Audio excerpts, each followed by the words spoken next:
आज के दिन बंगाल की जनता को याद रखना चाहिए आरजी कार की वो घटना जिसमें बेटी के साथ जिस तरह से बदसलूकी हुई थी और आज भी उनकी मां उस न्याय के लिए भटक रही है। ऐसे में उनको याद रखना चाहिए कि जो महिला मुख्यमंत्री महिलाओं को अधिकार देने और न्याय देने में सक्षम नहीं है, अब उन्हें तख्त से उतारकर किसी और को मौका देना चाहिए, एनडीए को मौका देना चाहिए। जब सदन होता है तो विपक्ष के नेता के तौर पर उनको बिहार की जनता के मुद्दों को उठाना चाहिए।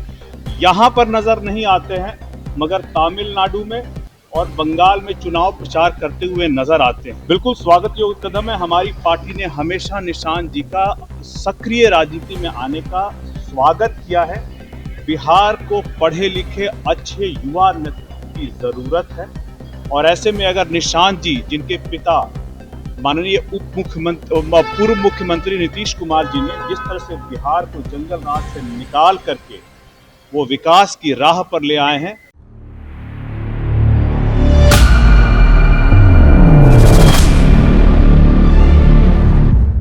नमस्कार, मैं पीयूष कुमार मिश्रा। आप देख रहे हैं वाच न्यूज़।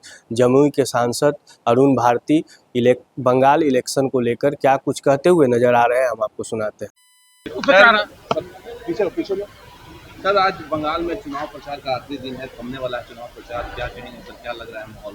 आज के दिन बंगाल की जनता को याद रखना चाहिए आरजी कार की वो घटना जिसमें बेटी के साथ जिस तरह से बदसलूकी हुई थी और आज भी उनकी मां उस न्याय के लिए भटक रही है। जनता के दरबार में जा कर के जब वो मांग रही है इंसाफ, तो बंगाल की जनता को भी सोचना चाहिए कि जहां पर बेटी को न्याय नहीं मिला, वहीं लोगों ने महिला अधिकार के लिए भी जो विधेयक आया था उसको भी इन लोगों ने पलटने का काम किया है।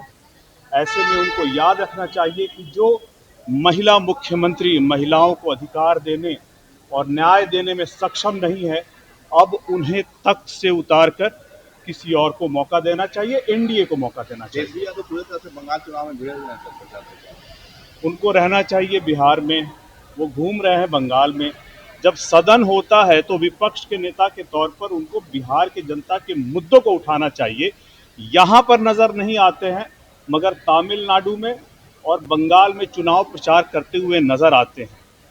जब नेता प्रतिपक्ष अपने दायित्वों को अपने स्टेट में, अपने राज्य में छोड़ करके दूसरे राज्यों में जाकर चुनाव प्रचार करते हुए नजर आते हैं, ऐसे में उनकी भूमिका पर सवाल उठना चाहिए कि जब सदन चलता है तब तो सदन से नदारद रहते हैं, मगर सिर्फ और सिर्फ अपनी ओछी राजनीति के लिए दूसरे राज्यों में जाकर चुनाव प्रचार करते हैं। निशांत कुमार सर एक बार फिर से सक्रिय हो चुके हैं राजनीति में। वो कौन? निशांत कुमार लगातार यात्रा करेंगे 4 मई से सर। उनकी यात्रा की शुरुआत हुई। बिल्कुल स्वागत योग्य कदम है। हमारी पार्टी ने हमेशा निशांत जी का सक्रिय राजनीति में आने का स्वागत किया है।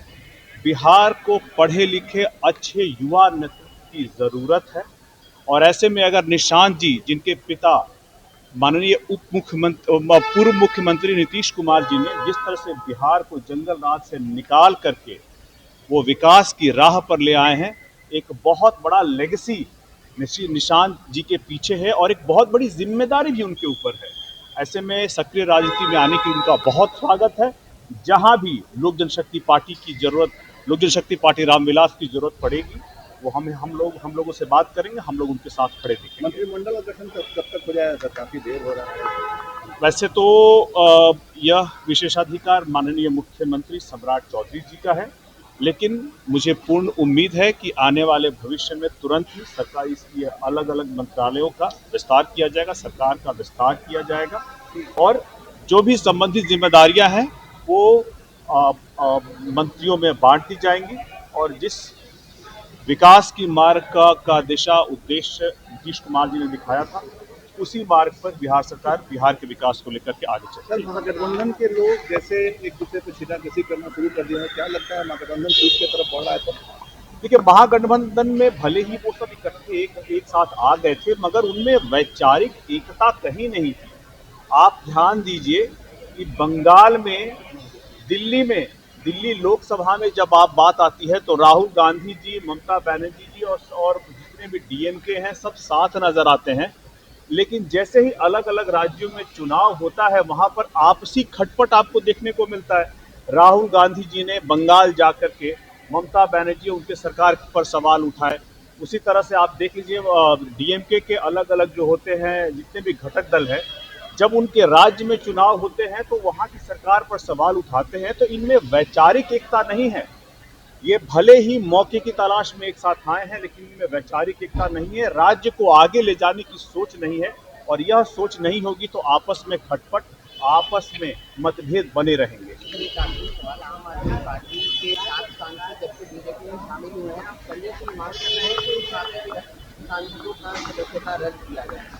देखिए, इसके लिए उन्हें एक पत्र देना चाहिए बिहार वहाँ पर लोकसभा अध्यक्ष को या राज्यसभा के अध्यक्ष को, और जो भी कानून के तहत कार्रवाई हो सकती है ये उनका अधिकार है कि वो मांग कर सकते हैं।